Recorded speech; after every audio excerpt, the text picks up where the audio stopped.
Telangana BC సంక్షేమ సంఘం తెలంగాణ రజక అభివృద్ధి సంస్థ నల్గొండ జిల్లా అధ్యక్షులు చిలకరాజు సతీష్ కుమార్ గారు మాట్లాడుతూ ఈరోజు నల్గొండ జిల్లా కేంద్రంలోని గడియారం సెంటర్లో మహాత్మా జ్యోతిరావు పులే విగ్రహం వద్ద సంఘ సంస్కర్త సామాజిక కార్యకర్త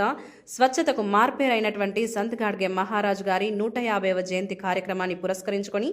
తెలంగాణ బీసీ సంక్షేమ సంఘం నల్గొండ జిల్లా కమిటీ ఆధ్వర్యంలో ఆయన యొక్క చిత్రపటానికి పూలమాలలు వేసి ఘనంగా నివాళులర్పించడం జరిగింది. సంత్ గాడ్గే బాబా గారు మహారాష్ట్రలోని అమరావతి జిల్లా షేన్గావ్ గ్రామంలో 1876 ఫిబ్రవరి 23వ తారీఖు రోజున జింగ్రాజీ సక్కుబాయి దంపతులకు జన్మించాడు. అదేవిధంగా ఆయన వివాహం జరిగిన తర్వాత ఒక కుమార్తె ఒక కుమారుడు జన్మించిన తర్వాత తాను గ్రామాల్లో వీధుల్లో ఉన్నటువంటి చెత్త చెదారాన్ని ఒక చేత్తో పొరక ఒక చేత్తో చిప్ప చేత్తో పట్టుకొని వీధులు ఊడిస్తూ సంకీర్తనలు చేస్తూ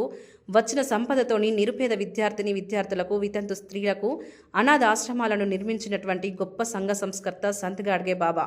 అటువంటి సంత్ గాడ్గే బాబా గారి జయంతి వర్ధంతి కార్యక్రమాలను కేంద్ర రాష్ట్ర ప్రభుత్వాలు అధికారికంగా నిర్వహించాలని కోరుతున్నామని అన్నారు. అదేవిధంగా తెలంగాణ రాష్ట్రంలోని నాగర్ కర్నూలు జిల్లా కుమ్మేరు గ్రామంలో మల్లన్న జాతర స్వామి సందర్భంగా రజక కుటుంబంపై దాడి చేసి 2 నెలల పసిపాప చావుకి కారణమైనటువంటి ఆధిపత్య రెడ్లను కఠినంగా శిక్షించాలని, అదేవిధంగా బీసీల జోలికి వస్తే పుట్టగతులు ఉండవని ఆధిపత్య రెడ్లను హెచ్చరిస్తూ తెలంగాణ రాష్ట్ర గౌరవ ముఖ్యమంత్రి గారు దోషులను వెంటనే కఠినంగా శిక్షించాలని తెలంగాణ బీసీ సంక్షేమ సంఘం నల్గొండ జిల్లా కమిటీ పక్షాన కోరుతున్నామని అన్నారు. ఈ యొక్క కార్యక్రమంలో తెలంగాణ బీసీ సంక్షేమ సంఘం తెలంగాణ రజక అభివృద్ధి సంస్థ నల్గొండ జిల్లా అధ్యక్షులు చిలకరాజు సతీష్ కుమార్ గారు, జిల్లా ప్రధాన కార్యదర్శి కల్లూరి సత్యనారాయణ గౌడ్, రాష్ట్ర అధికార ప్రతినిధి నీలం వెంకట మధు గారు, బీసీ విద్యార్థి సంఘం జిల్లా అధ్యక్షులు ఐతగోని జనార్దన్ గౌడ్ గారు, రామన్న గౌడ్, బీసీ సంఘం జిల్లా నాయకులు సంధ్యాల నాగేశ్వరరావు గారు, జనిగ లింగస్వామి యాదవ్, దొండ సాంబయ్య యాదవ్, రజక అభివృద్ధి సంస్థ నాయకులు